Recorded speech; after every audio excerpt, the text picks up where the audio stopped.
Halo semuanya, apa kabar? Semoga dalam keadaan baik.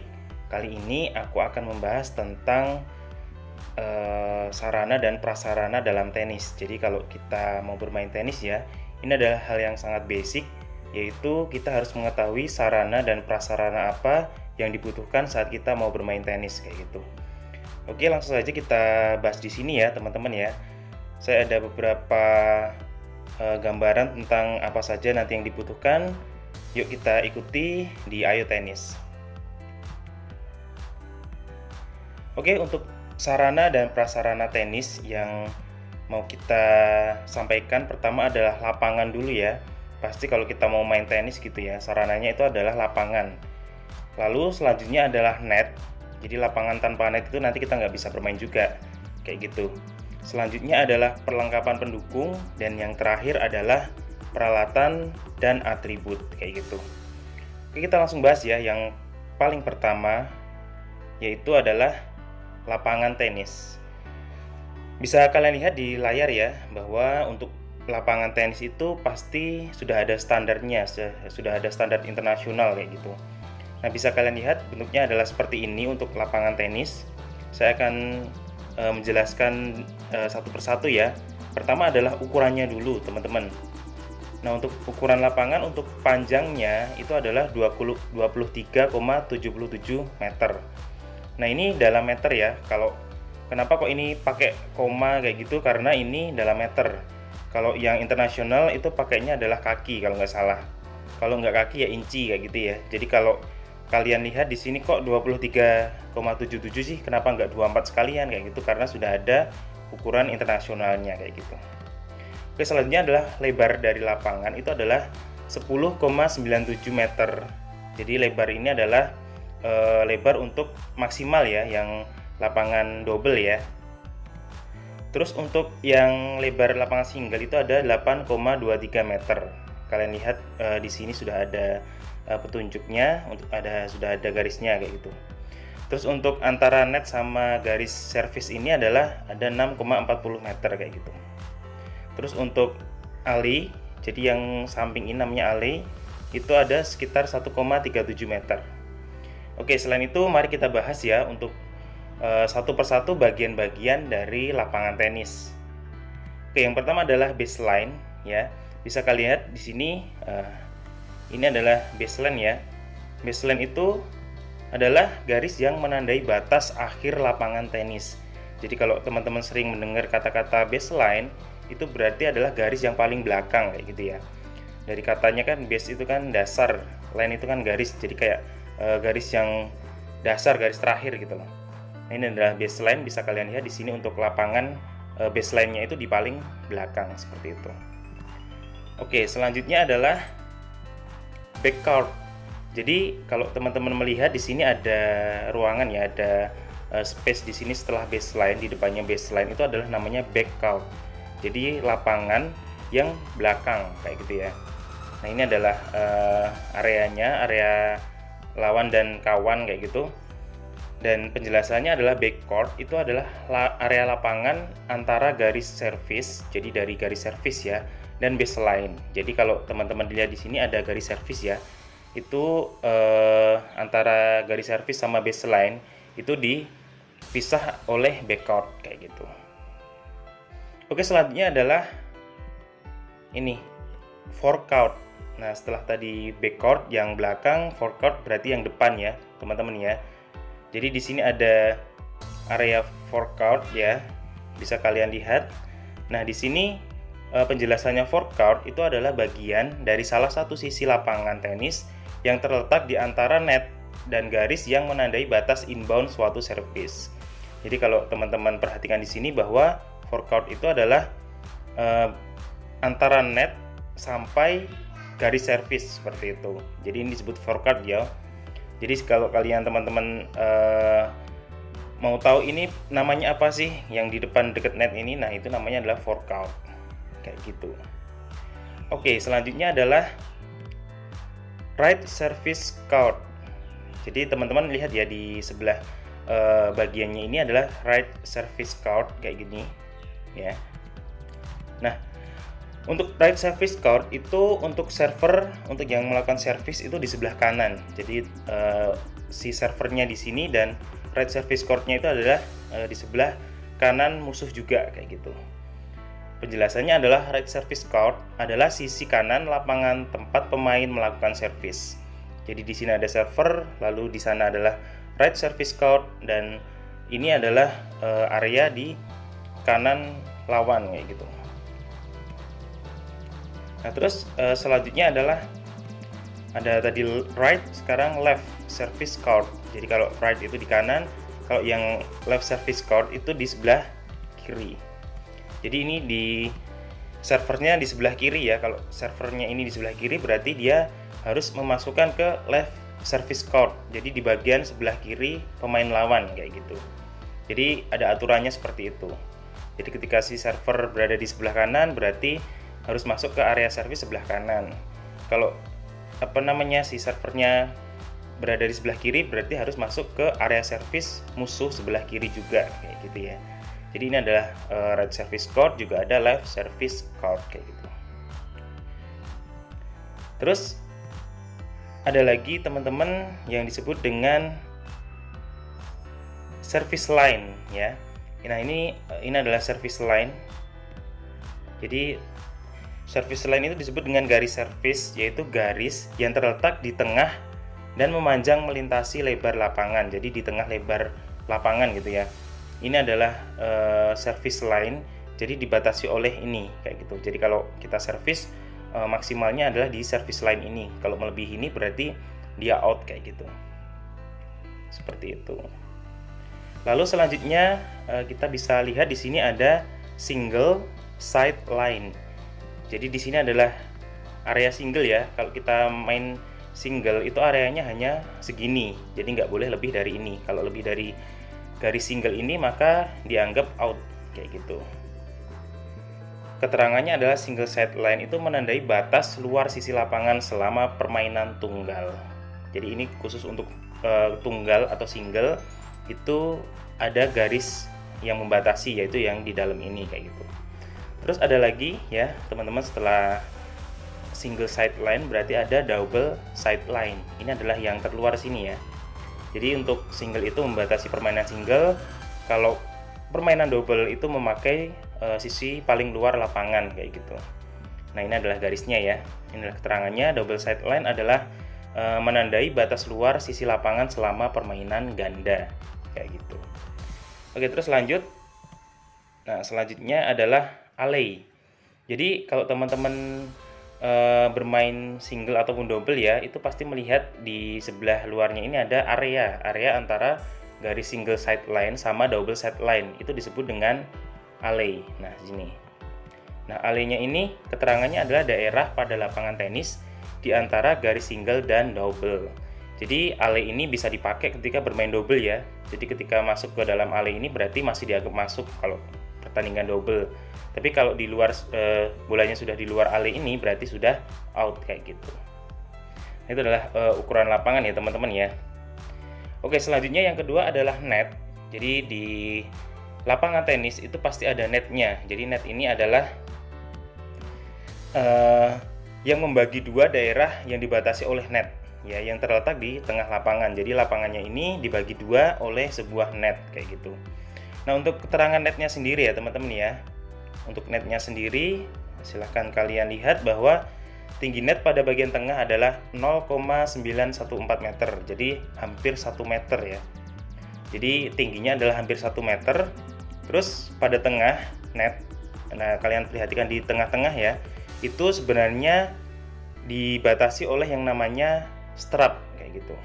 Nah, strap ini fungsinya adalah mengontrol tinggi net bagian tengah. Jadi kalau kalian lihat lapangan tenis ada netnya dan ada strapnya di sini, nah itu sudah tepat kayak gitu.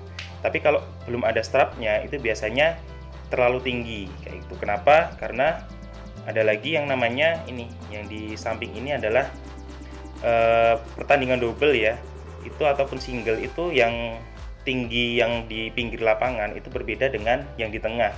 Karena yang di tengah itu sekitar 1,07 meter kayak gitu. Lalu untuk pertandingan single ya, pertandingan single itu dibutuhkan single stick. Jadi ini ada yang namanya single stick ya. Single sticknya di sini tingginya adalah 1,07 meter. Nah, gunanya adalah untuk menyokong net agar tingginya itu dapat menjadi 1,07 kayak gitu. Bisa kalian perhatikan ya di sini ya teman-teman ya. Ada single sticknya di sini. Nah, untuk pertandingan double itu tidak perlu memakai single stick. Jadi kalau double kita langsung memakai yang tiang yang ada di luar lapangan ini kayak gitu, karena sudah tingginya itu 1,07. Jadi pinggirnya itu untuk net itu 1,07, nah tengahnya itu 0,914 meter kayak gitu. Nah, jadi ada perbedaan tinggi antara di pinggir sama di tengah. Jadi kalau teman-teman menarik netnya itu terlalu kencang dan tengahnya itu nggak ada batasan strap kayak gitu, nah itu berarti terlalu tinggi ya teman-teman ya. Kalian bisa menyesuaikan kayak gitu. Nah, itu adalah dari net. Lalu selanjutnya adalah perlengkapan pendukung. Jadi ketika kita bermain tenis ada beberapa hal ya, perlengkapan pendukung. Perlengkapan pendukung ini ada yang wajib, ada yang enggak kayak gitu ya. Namanya juga pendukung. Nah, pertama adalah umpire chair atau kursi wasit ya. Jadi kalau teman-teman bermain atau bertanding itu biasanya diadili oleh seorang wasit yang berada di tengah kayak gitu kan. Nah, karena si permainan ini tuh butuh mata yang jeli gitu ya. Karena kalau cuma di bawah itu nanti untuk bolanya jatuh di line mana gitu nggak kelihatan, maka dibutuhkanlah yang namanya umpire chair atau kursi wasit. Dan kursi wasitnya ini adalah berupa kursi yang tinggi seperti ini, bisa kalian lihat. Nah, ketika tinggi si wasitnya itu melihat ke bawah itu lebih jelas ya. Jadi nanti bolanya masuk atau keluar kayak gitu. Itu adalah untuk umpire chair. Lalu selanjutnya adalah scoreboard. Scoreboard ini adalah untuk menunjukkan bahwa berapa set yang sudah berlangsung, berapa games yang sudah berlangsung kayak gitu. Jadi kalau yang di bawah itu ada tulisannya V itu versus ya, berarti si A lawan si B kayak gitu, atau ganda A lawan ganda B gitu ya. Nah, untuk set itu berarti berapa set yang sudah dijalani kayak gitu kan. Untuk set maksimalnya biasanya untuk beberapa pertandingan itu ada 6 ya. Ataupun kalau pertandingan satu kali selesai itu hanya mencari satu game dan setnya itu ada 8 kayak gitu biasanya. Oke gitu teman-teman untuk scoreboard. Lalu selanjutnya adalah score sheet. Nah, score sheet ini adalah biasanya itu kertas yang dipegang oleh wasit ya. Jadi untuk pertandingan tenis itu pasti butuh orang yang menghitung gitu kan. Nah, biasanya wasit ini yang menghitung, kalau tidak ada yang membantu itu nanti wasitnya yang menghitung kayak gitu. Dan untuk score sheet ini biasanya dipersiapkan sebelum pertandingan dimulai. Jadi kalau ada pertandingan resmi kayak gitu, score sheet ini wajib ya. Jadi untuk dokumentasi juga sekalian bahwa resminya tuh seperti ini kayak gitu. Jadi ada score sheet-nya, ada tanda tangannya si wasitnya kayak gitu. Oke, selanjutnya adalah pemungut bola. Ini nggak wajib ya, tapi kalau kalian mau pakai boleh. Jadi pemungut bola ini adalah salah satu alat yang digunakan untuk mengambil bola. Kalau biasanya kalau yang di lapangan-lapangan yang mungkin nggak begitu bagus lah, itu biasanya pakai serok sampah, itu biasanya pakai itu.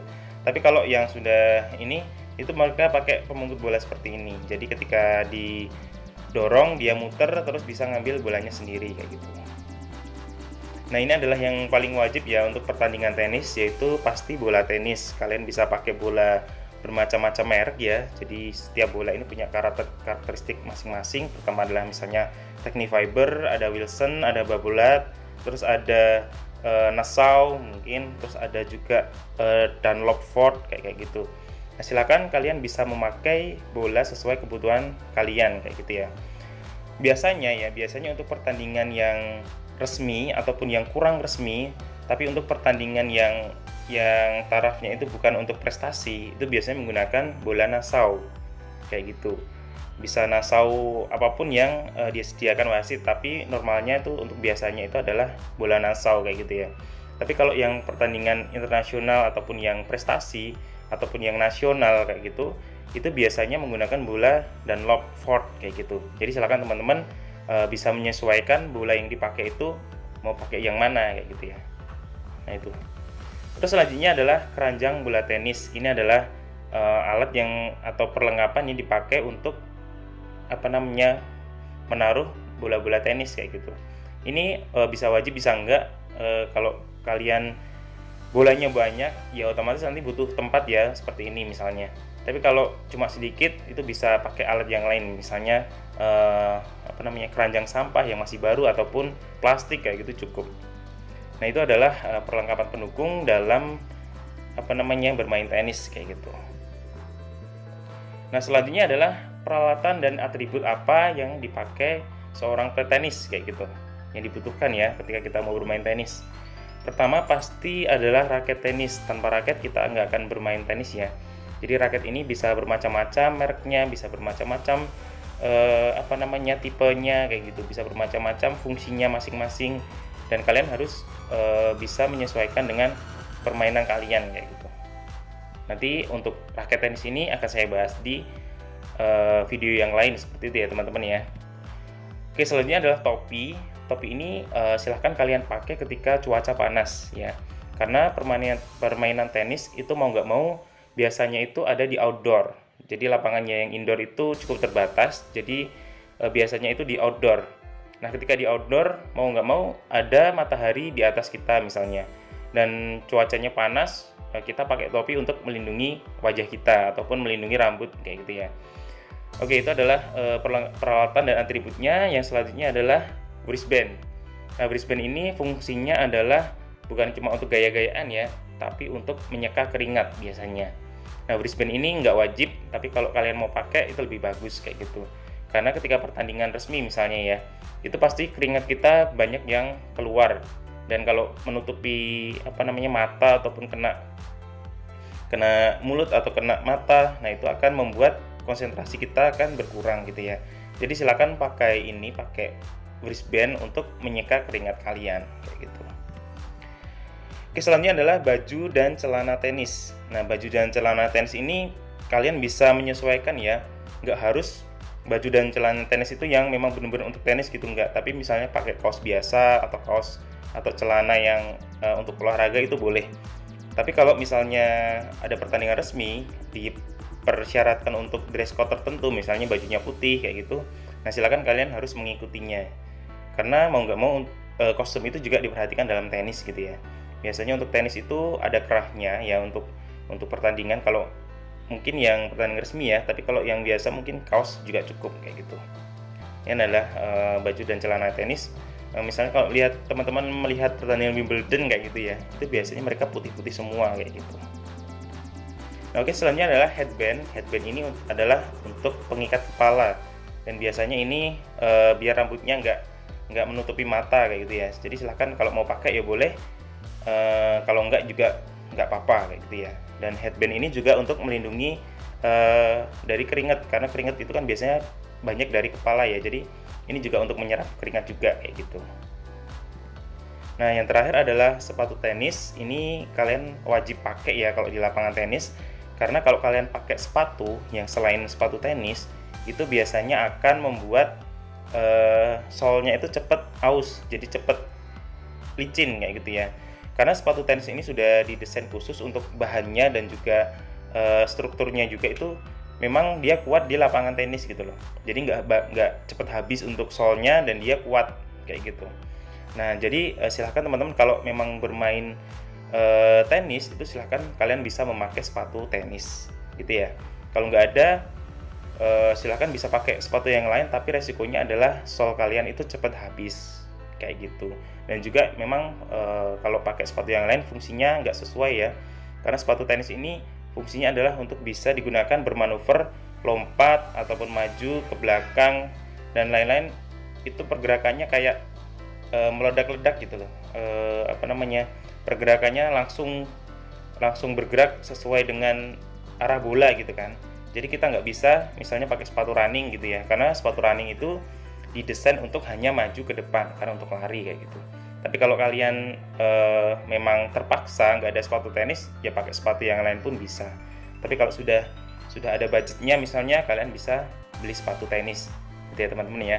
Karena ini juga salah satu hal yang wajib ketika digunakan untuk bermain tenis kayak gitu. Oke gitu teman-teman, untuk Kalau sudah komplit, kita ready to play tennis kayak gitu. Bisa seperti ini ya, yang sebelah kiri adalah contohnya Roger Federer ya, dia pakai komplit. Jadi di kepalanya ada headband, di tangannya ada wristband, ada raket, terus baju celana tenis, ada sepatu tenis kayak gitu. Jadi dia komplit. Yang sebelah kanan ini juga pemain tenis wanita, itu pakai topi kayak gitu ya.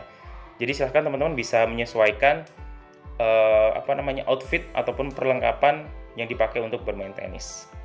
Oke, teman-teman, itu adalah beberapa hal ya yang digunakan untuk bermain tenis. Untuk sarana dan prasarana kali ini di Tennispedia itu untuk menambah wawasan kalian gitu. Semoga bisa bermanfaat dan lebih meningkatkan kemampuan ataupun pengetahuan kita di bidang tenis gitu ya teman-teman ya. Oke, terima kasih. Mungkin itu dari saya tutup. Assalamualaikum warahmatullahi wabarakatuh. Dadah.